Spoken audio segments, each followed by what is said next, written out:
Saudação a todos, quem vos fala é Lucas Nogueira, do canal Andar no Espírito. Estamos aqui para mais um vídeo e mais um tema. O tema de hoje é: quando será a volta de Jesus? É sabido que Jesus veio. Sua primeira vinda deixou uma marca indelével neste mundo. Tanto é que ele dividiu a história pela metade, em antes e depois dele. O mundo jamais foi o mesmo depois da primeira vinda de Jesus. No entanto, o próprio Jesus disse que voltaria. O que logo surge a pergunta: quando será a volta de Jesus? Quer saber? Vem comigo, que hoje você vai descobrir.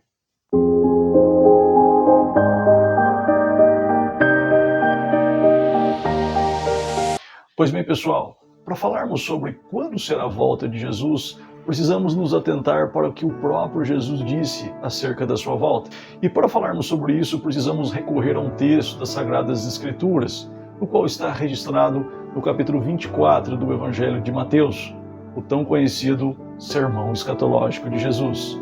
Acompanhe comigo. Mateus, capítulo 24, dos versículos 1 ao 3, diz assim: E quando Jesus ia saindo do templo, aproximaram-se dele os seus discípulos, para lhe mostrarem a estrutura do templo. Jesus, porém, lhes disse: Não vedes tudo isto? Em verdade vos digo que não ficará aqui pedra sobre pedra que não seja derrubada. E estando assentado no Monte das Oliveiras, chegaram-se a ele os seus discípulos em particular, dizendo: Dize-nos, quando serão essas coisas? E que sinal haverá da tua vinda e do fim do mundo? Os discípulos estavam impressionados com a estrutura do templo e tentam transmitir esta admiração a Jesus. No entanto, o Senhor afirma que daquela estrutura não ficaria pedra sobre pedra que não fosse derribada. Então, o Senhor, estando no Monte das Oliveiras, os seus discípulos se aproximam dele em particular e lhe fazem 3 perguntas. A primeira pergunta é: quando serão essas coisas?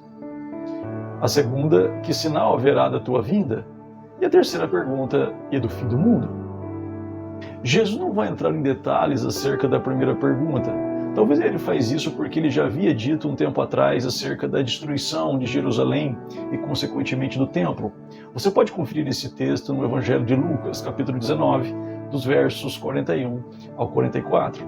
A última pergunta será dada uma ênfase maior no capítulo 25 do Evangelho de Mateus, especialmente quando Jesus ensinar sobre o julgamento final. Você pode ler na íntegra esse texto em Mateus 25, dos versículos 31 ao 46. Lembrando que o capítulo 25 do Evangelho de Mateus também faz parte do sermão escatológico de Jesus.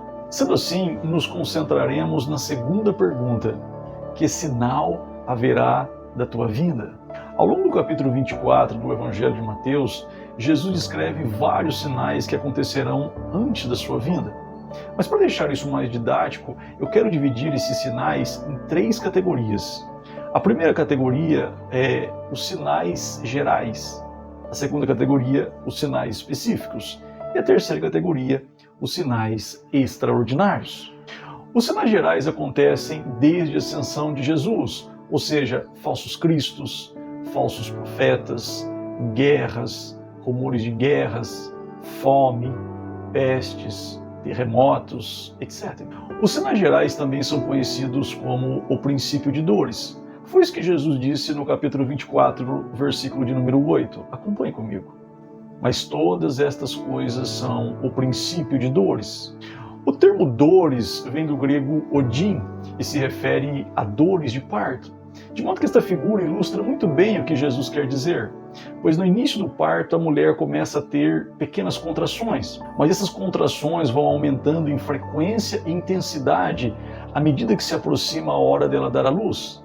Nesse sentido, as dores de parto representam os sofrimentos do povo de Deus, e o dar à luz representa a volta gloriosa de Jesus.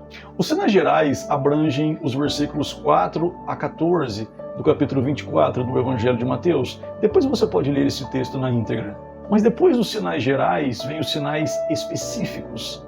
Esses sinais específicos nunca aconteceram em nenhum período da história, mas serão deflagrados num período sombrio, também conhecido como a Grande Tribulação. A grande tribulação declarada por Jesus em Mateus 24 a 21 é diferente de todas as outras tribulações que o mundo já teve, pois o Senhor afirma que nunca houve uma tribulação como essa, desde o princípio do mundo, nem tampouco haverá uma igual a ela. No entanto, Mateus capítulo 24, versículo 22, nos é dito que o período da grande tribulação será abreviado, será limitado, senão ninguém seria salvo. Essa abreviação seria por causa dos escolhidos.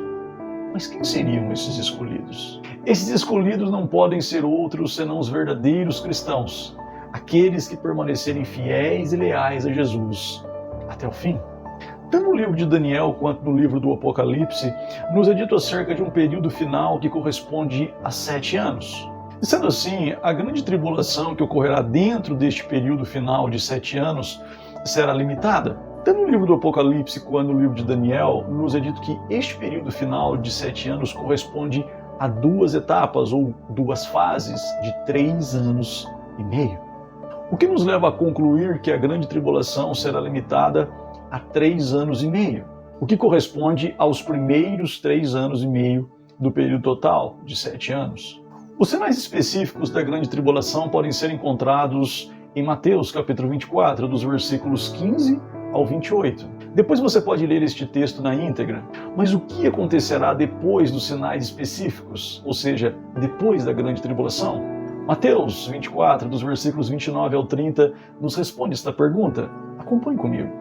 Imediatamente após a tribulação daqueles dias, o sol escurecerá e a lua não dará a sua luz. As estrelas cairão do céu e os poderes celestes serão abalados. Então aparecerá no céu o sinal do Filho do Homem, e todas as nações da terra se lamentarão e verão o Filho do Homem vindo nas nuvens do céu, com poder e grande glória. Perceberam a expressão inicial do versículo 29? Imediatamente após a tribulação daqueles dias. A tribulação mencionada no versículo 29 refere-se à grande tribulação mencionada no versículo 21. Nesse sentido, Jesus voltará imediatamente após a grande tribulação que sobrevirá ao mundo. Essa volta será marcada por sinais extraordinários, como o escurecimento do sol e da lua, a queda de estrelas ou de meteoros e as potências do céu sendo abaladas. Alguém que está assistindo esse vídeo pode se perguntar, mas o que vai acontecer após a volta de Jesus? Existem 3 coisas que vão acontecer após a volta de Jesus. A primeira delas é o juízo das trombetas. A segunda é o arrebatamento da igreja. E a terceira é a ira de Deus, ou também conhecida como a ira do Cordeiro. Mas desde já eu queria dar uma palhinha acerca dessa ira. Acompanhe esse texto comigo. Apocalipse capítulo 6, dos versículos 15 ao 17. E os reis da terra, e os grandes, e os ricos, e os tribunos, e os poderosos, e todo servo, e todo livre, se esconderam nas cavernas e nas rochas das montanhas, e diziam aos montes e aos rochedos, caí sobre nós, escondei-nos do rosto daquele que está sentado sobre o trono, e da ira do Cordeiro, porque é vindo o grande dia da sua ira, e quem poderá subsistir?